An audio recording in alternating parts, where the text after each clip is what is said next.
Dear student, good morning. आज हम apiculture part second के बारे में पढ़ेंगे। इसमें हम सबसे पहले पढ़ते हैं different caste of honey bee. मधुमक्खी एक सामाजिक कीट है और ये एक कॉलोनी बना करके रहती है। दूसरी बात यह है कि मधुमक्खी जो होती है उसमें पॉलीमॉर्फिज्म या बहुरूपता पाई जाती है, यानी इसमें कई प्रकार के प्रभेद या कास्ट पाई जाती है। इन कास्ट को क्वीन, वर्कर और ड्रोन कहते हैं। तो बच्चों, ये जो क्वीन और वर्कर होती है ये फीमेल होती है और ड्रोन होता है ये मेल होता है।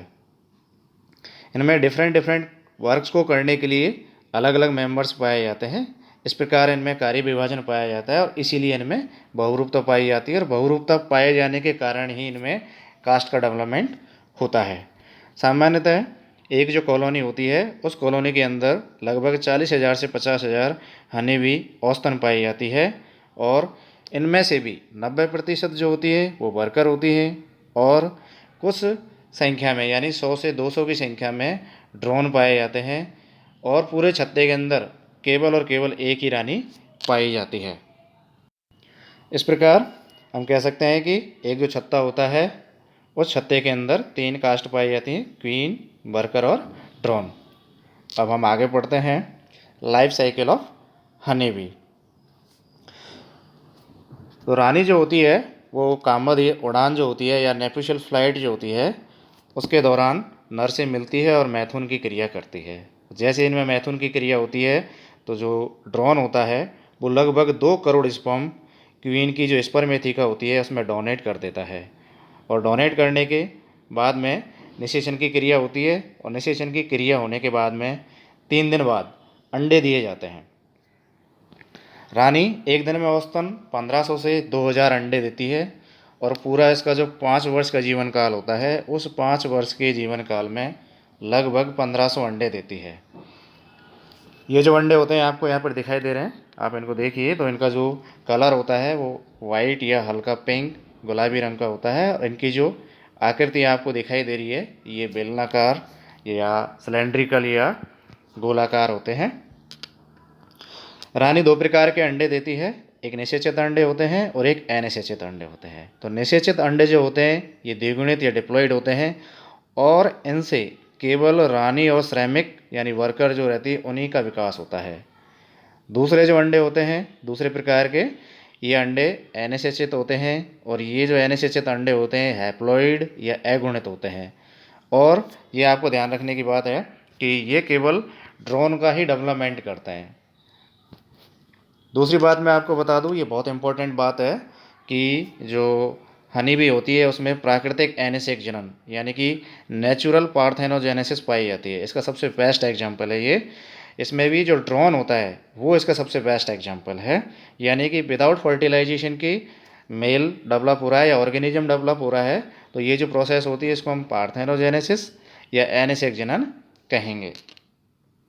तो आप बता सकते हो, अगर आप कोई किसी से पूछा जाए कि भाई नेचुरल पार्थेनोजेनेसिस क्या होता है तो आप बता सकते हो। उसका सबसे बेस्ट एग्जांपल भी आपको मैंने बता दिया है। तो ड्रोन इसका सबसे बेस्ट एग्जांपल है नेचुरल पार्थेनोजेनेसिस का। ये जो अंडे होते हैं दोनों प्रकार के निषेचित और अनिषेचित जो अंडे होते हैं, तो इन अंडों से लगभग, आप बैक स्लाइड पे आइए, यहाँ देखिए तो 3 दिन बाद में क्वीन, वर्कर और ड्रोन ये तीनों ही, इनका जो एग पीरियड होता है वो 3 डेज़ का होता है। तो जैसे ही इसमें निषेचन की क्रिया होती है अंडे दिए जाते हैं और इनका जो एग पीरियड होता है वो 3 दिन का होता है। लेकिन आप आगे देखिए इनका जो लार्वल पीरियड है वो अलग अलग है। क्वीन जो होती है तो क्वीन का जो लार्वल पीरियड है वो 5 डेज़ का है, वर्कर का जो है वो 4 डेज़ का है, जबकि जो ड्रोन है इसका जो लार्वल पीरियड है वो 7 डेज़ का है। यानी कि जो अंडे होते हैं अंडे में हैचिंग होती है तो हैचिंग होने के बाद में लार्वा बनता है। तो जो क्वीन होती है वो 5 दिन का समय लेती है, वर्कर है वो 4 दिन का समय लेती है और ड्रोन है वो 7 दिन का समय लेती है। इसी प्रकार आप आगे देखिए लार्वा बन गया तो लार्वा के बाद में फिर आगे इनमें कायांतरण की क्रिया होती है, मेटामॉर्फोसिस की क्रिया होती है। इनमें जो कायांतरण पाया जाता है वो होलोमेटाबोलस यानी कि पूर्ण कायांतरण पाया जाता है। पूर्ण कायांतरण क्या होता है कि जो कीट होते हैं उनके जीवन चक्र में जब लार्वा से पीपा का निर्माण होता है तो वो कायांतरण आपका पूर्ण कायांतरण कहलाता है। तो आप यहाँ देख लीजिए पीपा बन रहा है। जो पीपल जो स्टेज है वो सब अलग अलग है, यानी कि जो क्वीन है इसका जो पीपल पीरियड है वो 7 डेज का है, ये आप देख सकते हैं। वर्कर है, इसका जो पीपल पीरियड है 14 दिन का है। ड्रोन है, इसका जो पीपल पीरियड होता है ये भी 14 दिन का होता है। अब जो पीपल पीरियड कंप्लीट हो जाता है उसमें आगे निर्मोचन की क्रिया होती है। निर्मोचन की क्रिया होने के बाद में इसमें एडल्ट या वयस्क का निर्माण होता है। तो सामान्यतः आप वापस आइए यहाँ पर। हाँ, तो जो पीपा के बाद में जो आगे विकास होता है, तो आप यहाँ देख रहे हैं कि जो रानी जो होती है उसका विकास पीपा से 16 दिन बाद में होता है।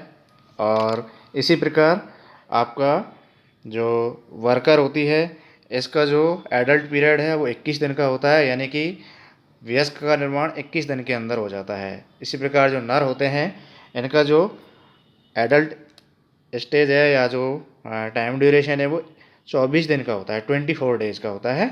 अब ये इसके 3 दिन बाद में जैसे इनका डेवलपमेंट हो जाता है, तो डेवलपमेंट होने के बाद में वयस्क बन जाते हैं, और वयस्क के 3 दिन बाद में ये निषेचन की क्रिया करना वापस से प्रारंभ कर देते हैं। आगे आते हैं, हम पढ़ते हैं यहाँ पर क्वीन। तो क्वींस की भी हम अलग अलग विशेषता हैं, इनको हम यहाँ पढ़ेंगे। देखिए, सामान्यतः एक जो कॉलोनी होती है उसमें मैंने आपको पहले ही बताया कि केवल एक ही रानी पाई जाती है, और जितनी भी कास्ट होती है, जो तीनों कास्ट होती है, उन तीनों कास्ट में सबसे बड़ी क्वीन ही होती है। क्वीन की खास बात यह है कि इसकी जो लंबाई होती है वो लगभग 15 से 20 mm होती है। दूसरी बात यह है कि इसका जो एब्डोमन पार्ट होता है या उधर जो भाग होता है वो पीछे से पतला होता है, और जो पैर और पंखों की सहायता से हम इसको आसानी से पहचान सकते हैं, आइडेंटिफाई कर सकते हैं, डिफ्रेंशिएट कर सकते हैं। दूसरी बात, मैंने आपको पहले ही बताया अभी कुछ देर पहले ही कि इसका जो डेवलपमेंट होता है पीपा से लगभग 16 दिन बाद में होता है, और इसका जो लाइफ स्पान होता है, जीवन काल होता है, वो 3 से 5 साल का होता है। नेक्स्ट बात कि छत्ते के अंदर जो क्वीन सेल होती है या क्वीन रहती है उसको हम क्वीन सेल कहते हैं। इनका जो निर्माण होता है बॉर्डर लाइन पे होता है। जो छत्ते होते हैं उन छत्ते की जो बॉर्डर लाइन होती है उन पर क्वीन सेल पाई जाती है। आगे इनका विकास कैसे होता है कि जो मादा मधुमक्खी या हनी बी जो होती है उसको लार्वल स्टेज के दौरान अगर हम रॉयल जेली खिलाते हैं तो वो क्वीन के अंदर डेवलप हो जाती है। आगे देखते हैं कि क्वीन सब्सटेंस भी एक होता है, ये इंपॉर्टेंट चीज़ है, इसको आप नोट डाउन भी कर सकते हैं। तो जब रानी विकसित होती है तो क्या है कि कुछ जो वर्कर्स होते हैं वो छत्ते में क्वीन सब्सटेंस प्रोड्यूस करते हैं, और ये जो पदार्थ होता है तो छत्ते में नई जो रानी होती है वो कोष्ठकों के निर्माण को रोकने का कार्य करती है ना।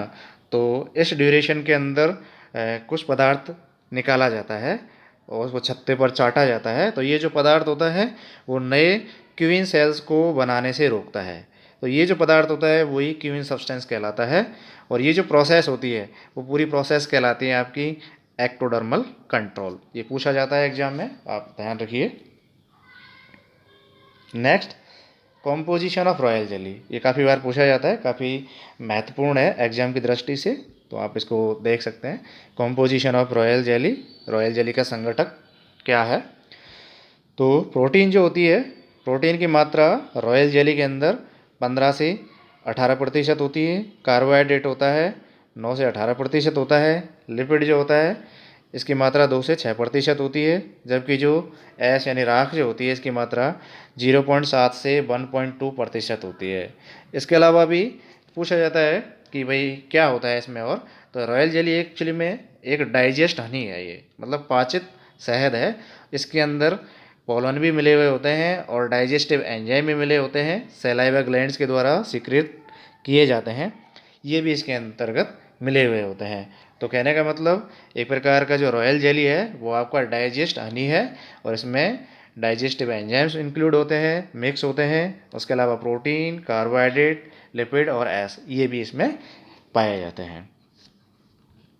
आगे हम देखते हैं वर्कर की विशेषता भी हम देख लेते हैं। तो जो तीनों आपके प्रभेद होते हैं या तीनों जो कास्ट होती है उन कास्ट में सबसे छोटी वर्कर ही होती है, ठीक है। और छत्ते के अंदर जो इनका सेल या इनका जो कोष्ठक होता है उसमें वर्कर सेल पाई जाती है, और वर्कर सेल के अंदर ही आपकी वर्कर पाई जाती है। सामान्यतः इनकी जो लंबाई होती है वो 12 से 15 होती है, और इनका जो जीवन काल होता है वो 45 से 80 दिन का होता है। यानी कि इनका जो लाइफ स्पान है वो 6 से 7 वीक का, या हम ये कह सकते हैं कि 45 से 80 दिन का होता है। ये तो बेसिक बात होगी, लेकिन इसके अलावा कुछ स्पेसिफिक करेक्टर्स भी वर्कर के होते हैं, कुछ विशेषताएं पाई जाती हैं जो काफ़ी इंपॉर्टेंट है, मैं आपको बता देता हूँ यहाँ पे। तो सबसे पहली विशेषता ये होती है कि जितने भी वर्कर्स होते हैं उनमें मकरंद या नेक्टर जो रहता है उसको चूसने के लिए इनमें प्रोबोसिस या सूंड पाई जाती है। इनकी खास बात है, तीनों कास्ट में किसी में नहीं पाई जाती, केवल इन्हीं में पाई जाती है। चूसने के लिए इनमें सूंड पाई जाती है, प्रोबोसिस कहते हैं। इसके अलावा जो हनी होता है तो ये बैग्स या जो कॉम्ब होता है उसमें ला करके रख देती हैं, तो उसके अंदर जो पानी होता है उसको सुखाने के लिए इनमें मजबूत पंख पाए जाते हैं। तो इन मजबूत पंखों की सहायता से क्या करते हैं, हवा करते हैं, और हवा के कारण जो शहद के अंदर पानी होता है वो पानी सूख जाता है। तो हम दूसरी विशेषता इसकी क्या हो गई बच्चों, कि इनमें मजबूत वेल डेवलप्ड पंख पाए जाते हैं। तीसरी विशेषता कि इनके अंदर जो पॉलन होता है उसको कलेक्ट करने के लिए पॉलन सैक्स, यानी कि परागण को इकट्ठा करने के लिए परागण कोष या एक तरीके से सैक्स पाए जाते हैं।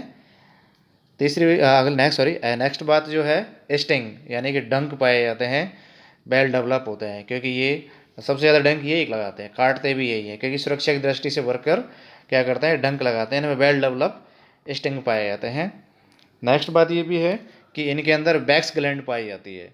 इनकी खास बात है कि इनमें बैक्स ग्लैंड पाई जाती है। तो ये इनकी कुछ विशेषता है। एक बार और मैं आपको प्रिसाइज कर देता हूँ कि चूसने के लिए सूंड पाई जाती है, मजबूत पंख पाए जाते हैं, पोलन सेक्स पाए जाते हैं, डंक वेल डेवलप होता है, बैक्स ग्लैंड पाई जाती है। ये विशेषता अन्य जो 3 कास्ट होती हैं उनमें सिर्फ और सिर्फ वर्कर में पाई जाती है। क्वीन और आपका जो ड्रोन होता है उनमें ये नहीं पाई जाती है। अब आता है विकास की अगर हम बात करें तो वर्कर जो रहता है उसका जो लार्वल पीरियड होता है वो 4 दिन का होता है। इस 4 दिन के जो लार्वल पीरियड है उस लार्वल पीरियड में हम अगर 1 दिन रॉयल जेली और 3 दिन अगर हम बी ब्रेड खिलाते हैं फीमेल को, तो उसका विकास वर्कर में हो जाता है। यानी कि वर्कर का निर्माण 1 दिन रॉयल जेली और 3 दिन बी ब्रेड खिलाया जाए तो वर्कर का निर्माण होता है। दूसरी बात, वर्कर जो रहते हैं इनकी जो सेल होती हैं वो यानी कि जो कोष्ठक होते हैं वो एक फ्लैट कैप के द्वारा कवर्ड होते हैं। ठीक है। दूसरी बात अगर हम इनकी बात करें तो इनका जो फंक्शन है वो अलग अलग होता है। इनका फर्स्ट जो 3 वीक होते हैं उनमें अलग अलग इनका वर्क होता है, तो उसी के आधार पर इनको हम नर्स भी, हाइव भी और फीडर भी कहते हैं। क्योंकि होता क्या है कि एक जो कॉलोनी होती है उसके अंदर कार्य करने वाले जो वर्कर होते हैं उनमें कुछ स्पेसिफिक वर्क होते हैं। उन स्पेसिफिक वर्क के आधार पर ही इनको सब ग्रुप में डिवाइड किया जाता है, और उन सब ग्रुप के डिवाइड के आधार पर ही इनका नाम अलग अलग होता है। तो हम इनके काम या वर्क देख लेते हैं। फर्स्ट वीक में क्या होता है कि ये जो कॉलोनी होती है उसकी सफाई करती है, ओल्ड जो लार्वा होते हैं उनको खाना परोसने का काम करते हैं, बी ब्रेड देना इनका काम होता है। तो ये सब काम करने के कारण ही इनको हम नर्स वी या दाह मधुमक्खी भी कहते हैं।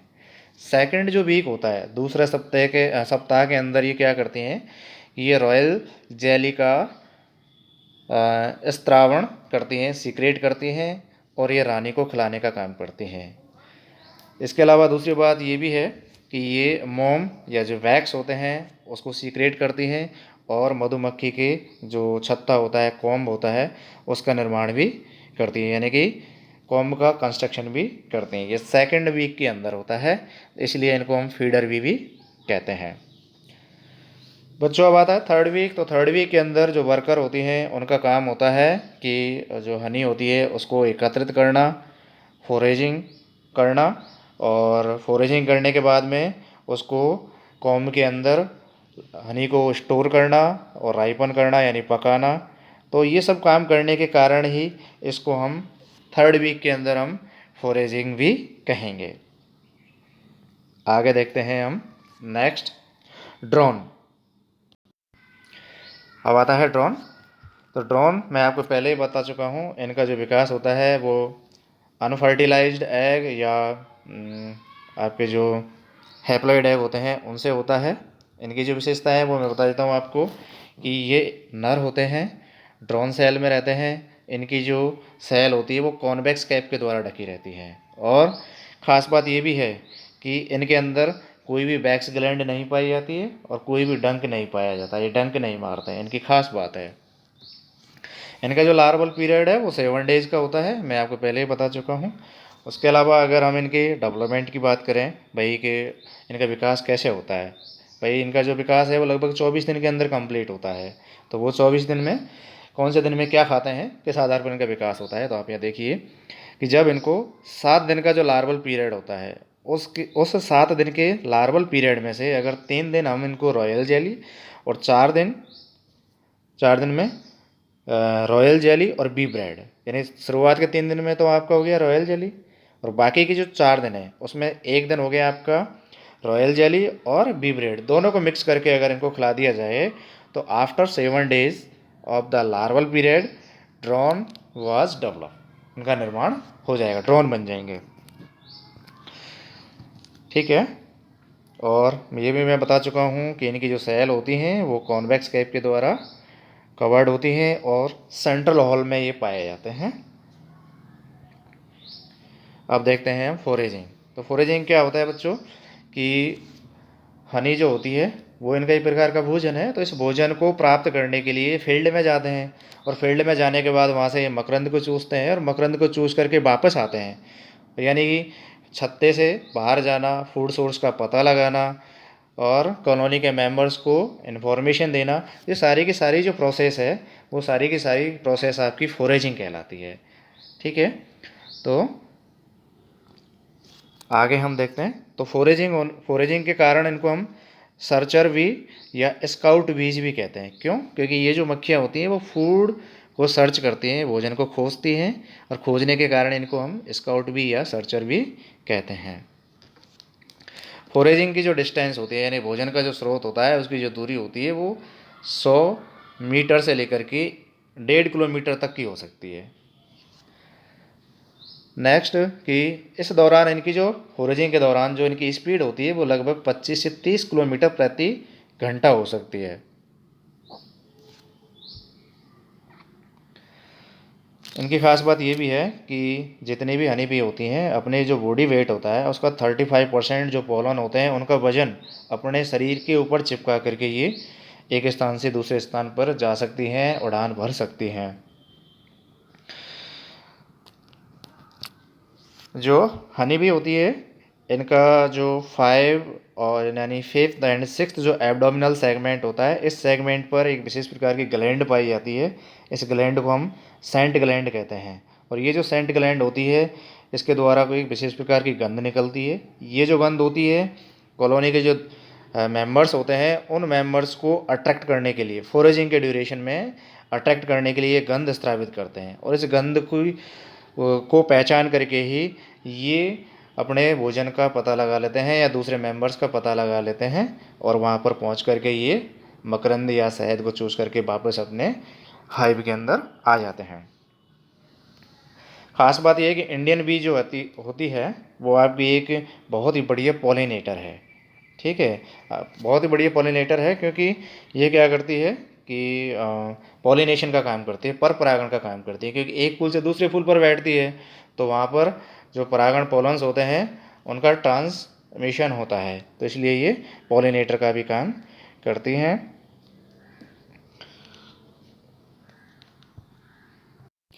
लेकिन बात यह है कि सबसे बेस्ट पॉलिनेटर कौन सी हनी बी है, तो इंडियन बी जो है वो सबसे बेस्ट आपकी पॉलिनेटर है। पॉलिनेशन तो सारी ही करती हैं लेकिन सबसे बेस्ट या अधिकतर जो है इंडियन हनी बी जो रहती है वो सबसे बेस्ट पॉलिनेशन का काम करती है। अब आता है कॉम्पोजिशन ऑफ हनी बी। ये भी आपसे काफ़ी बार पूछा जाता है तो आप इसको नोट डाउन कर सकते हैं कि शहद जो होता है उसका संगठन क्या होता है। तो आप यहाँ देखेंगे फ्रक्टोज, जिसको हम लेबुलोज कहते हैं, इसकी जो मात्रा होती है वो 41% पाई जाती है। ग्लूकोज होता है, इसकी मात्रा 35% होती है। सुक्रोज होता है, इसकी मात्रा 1.9% होती है। डेक्सट्रीन जो होता है इसकी मात्रा 1.5% होती है। कुछ मात्रा में इसमें मिनरल्स यानी कि खनिज लवण तत्व पाए जाते हैं, इनकी मात्रा 2% होती है। और जल की जो मात्रा होती है वो 17% होती है। ये हनी का एक कॉम्पोजिशन है जो काफ़ी बार एग्जाम में पूछा जाता है और ये सामान्य जानकारी के लिए भी आवश्यक है, तो आप इसको देख सकते हैं। Thank you for watching this video. आपने मुझे धैर्यपूर्वक सुना, इसके लिए आप बहुत बहुत आपको सभी को तहे दिल से शुक्रिया। Thank you, thanks a lot.